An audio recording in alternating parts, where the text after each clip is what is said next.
They go from expected to extraordinary in the blink of an eye. You're awe-stricken.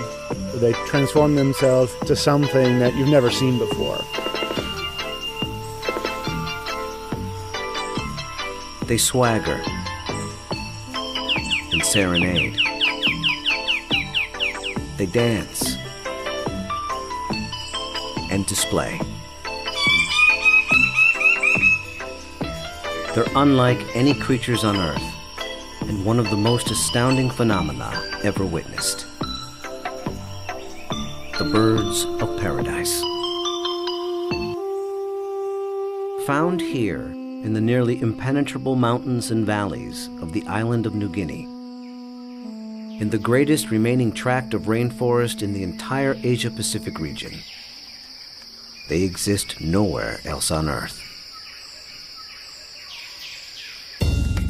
The vast majority of the land around here has no road access. You're just looking up into a wall of steep slope, and you can tell that this is just ridge after ridge and valley after valley.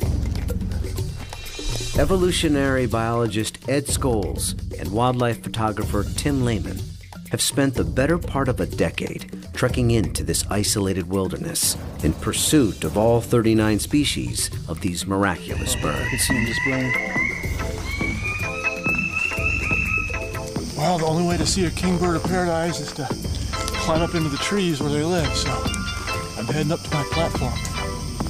They've been photographing, analyzing, and recording their every move, every behavior, in an attempt to comprehend their secrets. And in doing so, revealing extreme examples of the miracle of evolution. Birds of paradise represent one of these singular events of evolution that stand out, that are extraordinary. They're something that's without precedent, something that evolved that's so unique and so exceptional that you're driven to say, why, or how did that happen? How did that